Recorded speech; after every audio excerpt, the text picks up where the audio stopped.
ఉమ్మడి మెదక్ జిల్లా వ్యాప్తంగా మున్సిపల్ ఎన్నికల పోలింగ్ కొనసాగుతోంది. మెదక్, సంగారెడ్డి, సిద్దిపేట జిల్లాలోని 19 మున్సిపాలిటీలకు ఎన్నికలు జరుగుతున్నాయి. మొత్తం మున్సిపాలిటీలో 5,17,855 మంది ఓటర్లు తమ ఓటు హక్కును వినియోగించుకోనున్నారు. మున్సిపల్ ఎన్నికలకు సంబంధించి అధికారులు పూర్తి స్థాయిలో ఏర్పాట్లు చేయగా సిద్దిపేట జిల్లా దుబ్బాక మున్సిపల్ 16వ వార్డులో వృద్ధులు, వికలాంగులు ఓటు హక్కు వినియోగించుకోవడానికి తీవ్ర ఇబ్బందులు పడుతున్నారు. దీనిపై మరింత సమాచారాన్ని మా ప్రతినిధి రాజు అందిస్తారు.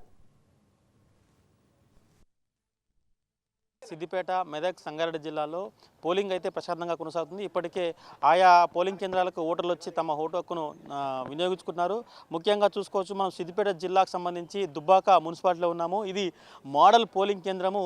దీన్ని అత్యంత అద్భుతంగా తీర్చిదిద్దేందుకు అధికారులు ప్రయత్నం చేశారు. కానీ వాళ్ళ ప్రయత్నాల్లో కొంత లోపం ఉండడం కారణంగా ఎక్కడ కూడా ఈ పోలింగ్ కేంద్రంలో ఎటువంటి సదుపాయాలు లేకుండా దీన్ని మోడల్ పోలింగ్ కేంద్రంగా అయితే నామకరణం చేశారు. కానీ ఒక ఎండిపోయిన చెట్టును పెట్టి తర్వాత ఈ పోలింగ్ కేంద్రంలో ఎటువంటి అధికారులు కూడా కనీసం వికలాంగులకు కానీ తర్వాత వృద్ధులకు కానీ సహాయం చేయకుండా ఇబ్బందులకైతే గురి చేస్తున్నారని చెప్పి ఇప్పటికే వాపోతున్నారు.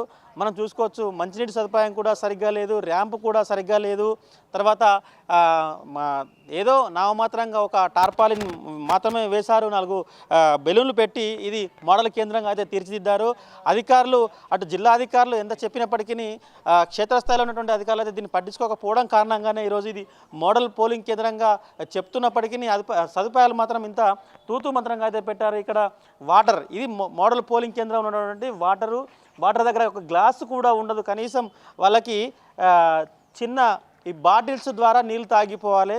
కనీసం నీళ్ళ సదుపాయం కూడా సరిగా ఏర్పాటు చేయకుండా దీనికి మోడల్ పోలింగ్ కేంద్రంగా నామకరణం చేశారు అధికారులు. ఇటువంటి పరిస్థితుల్లో అది ఓటర్లు ఓటు హక్కును వినియోగించుకున్న పరిస్థితి కనిపిస్తూ ఉంది. మనం చూసుకోవచ్చు, అక్కడ ర్యాంపు సరిగ్గా లేదు. కనీసం తను ఆఫీసర్ కూడా కాదు, తను సిబ్బంది కూడా కాదు, కానీ ఎవరో అనామకులు వచ్చేసి సహాయం చేసే పరిస్థితి కనిపిస్తూ ఉంది. ఇది ఇక్కడ ర్యాంప్ సరిగ్గా లేక అనేక ఇబ్బందులు పడుతూ ఉన్నారు. ఇప్పుడు మీడియా వచ్చినందుకు కారణంగానే కొంతమంది వచ్చి ఇక్కడ సహాయం చేసే పరిస్థితి కనిపిస్తూ ఉంది. ఉదయం నుంచి కూడా ఇటు ఓటర్లు చాలా ఇబ్బందులు పడుతూ ఉన్నారు. వృద్ధులు, తర్వాత ఓటర్లు, వికలాంగులు అయితే చాలా ఇబ్బందులు పడుతున్నటువంటి పరిస్థితి కనిపిస్తూ ఉంది.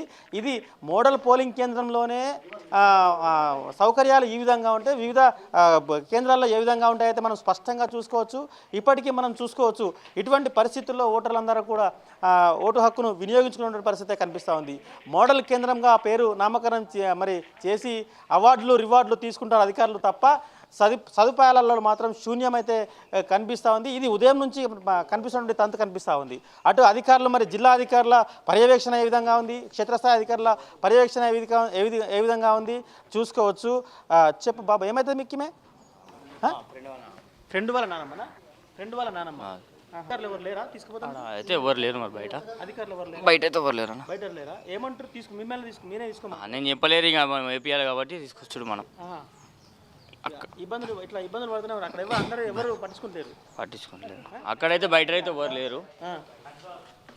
ఇది అధికారులు ఎక్కడ చూసినా మేము అన్ని రకాల సదుపాయాలు చేస్తున్నామని చెప్తున్నప్పటికీ వాళ్ళ ఆ ఫ్రెండ్ వాళ్ళ బంధువు, ఫ్రెండ్ వాళ్ళ నానమ్మ కాబట్టి చూసి మనవల అని చెప్పి తీసుకొస్తున్నటువంటి పరిస్థితి కనిపిస్తూ ఉంది. ఇక్కడ సహాయం చేస్తున్నటువంటి యువకుడు మున్సిపల్ సిబ్బంది కాదు, మున్సిపల్కి ఎటువంటి సంబంధం లేదు. కానీ ఇప్పటికే కొంతమంది వృద్ధుల, వికలాంగుల పరిస్థితిని చూసి తను సహాయం చేస్తూ ఓట్లు వేయిస్తున్నటువంటి పరిస్థితి కనిపిస్తూ ఉంది.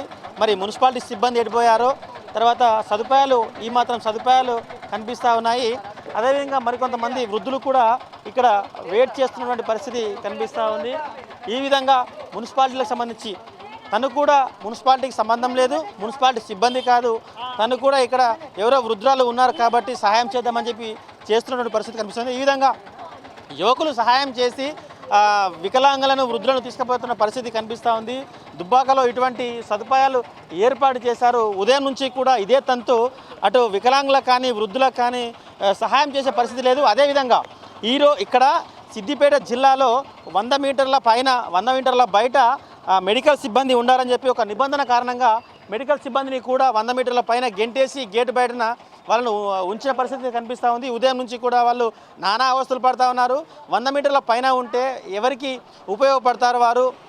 ఎటువంటి సదుపాయాలు అందజేస్తారు వాళ్ళ మాటలో తెలుసుకునే ప్రయత్నం చేద్దాం. చెప్పండి అమ్మా, ఉదయం నుంచి ఇక్కడనే ఉంటురా? గతంలో ఇక్కడ బయట 100 మీటర్ల బయట ఎప్పుడైనా ఉద్యోగం చేసినారా? ఈసారి బయట కూర్చున్నాము మేము 13 ఏళ్ళ సర్వీస్లో ఈసారి ఫస్ట్. ఎప్పుడు బూత్ అవర్లోనే ఉందము. జనాలకు సహకరించుకుంటా ఓటర్ స్లిప్పులు కొంతమంది నాన్ లోకల్ వాళ్ళు ఇస్తే వాళ్ళకి ఇచ్చుకుంటా వాళ్ళ మొబైల్కి సెక్యూరిటీగా లోపల కూర్చొని పనిచేద్దాము. ఇప్పుడు లోపల అడుగు పెట్టనిస్తలేరు. పోలీసు వాళ్ళు పోతే బయటకు వెళ్ళుండ్రు అంటుంది. మేము ఎవరో వేరే జనాలు వచ్చినట్టు. మేము ఐడి కార్డు చూపించినా కానీ ఆడ ఆఫీసర్ దగ్గర నాకు బిఎల్ వచ్చిందని రాపించుకోవాలి కదా. నేను ఇప్పటి వరకు 34 బూత్లకు పోయి నేను వచ్చినాను ఆయనకు చెప్పలేను. అట్లాంటి పరిస్థితి ఇప్పుడు ఉంది మాకు. గతంలో ఎప్పుడు ఇలాంటి పరిస్థితులు వేస్తారు. ఇదే మొదటిసారి మాకు ఈ అనుభవం. మేము ఇన్ని ఎలక్షన్లు డ్యూటీ చేసినాం కానీ అప్పుడు కూడా మాకు వేరే ఊళ్ళల్లో మంచిగానే ఉండే. మా ఊళ్ళోనే మాకు ఇంత ఇబ్బందికరంగా ఉంది. ఇప్పుడు మాత్రం ఇది పరిస్థితి. ఇక్కడ ఓటర్ స్లిప్లు కూడా ఇక్కడే ఇస్తున్నటువంటి పరిస్థితి కనిపిస్తూ ఉంది. ఇలా వాళ్ళు కూడా ఇబ్బంది పడుతున్న పరిస్థితి. లోపలికి బూత్లోకి వెళ్ళి మళ్ళీ బయటకు వచ్చి ఓటర్ స్లిప్ తీసుకుపోవాల్సిన పరిస్థితి. అయితే ఈ 100 మీటర్ల నిబంధన అయితే మరి ఓన్లీ సిద్దిపేట జిల్లాలోనే నడుస్తున్నట్టుగా ఉంది. మెదక్ ఉమ్మడి జిల్లా వ్యాప్తంగా అయితే సంగారెడ్డి అటు మెదక్ జిల్లాలో మాత్రం ఇటువంటి నిబంధన అయితే లేదు. కానీ ఇక్కడ మాత్రం ఎట్టి పరిస్థితుల్లో బయట 100 మీటర్ల బయట ఉండాలని చెప్పి చెప్తున్న కారణంగా అటు అభ్యర్థులకు ఓటర్లకు చాలా ఇబ్బందులు పడుతున్నటువంటి పరిస్థితి అయితే కనిపిస్తూ ఉంది. ఇది దుబ్బాకలో జిల్లా అధికారులు, జిల్లా యంత్రాంగము, దుబ్బాక మున్సిపాలిటీ యంత్రాంగం తయారు చేసినటువంటి మోడల్ పోలింగ్ కేంద్రంలోనే వ్యవస్థ ఈ విధంగా ఉంటే మరి జిల్లా వ్యాప్తంగా కూడా ఏ విధంగా ఉంటుందో మనం స్పష్టంగా చూడవచ్చు. ఇది ఇక్కడ పరిస్థితి. కెమెరా పర్సన్ ప్రవీణ్తో రాజు న్యూస్ దుబ్బాక నుంచి.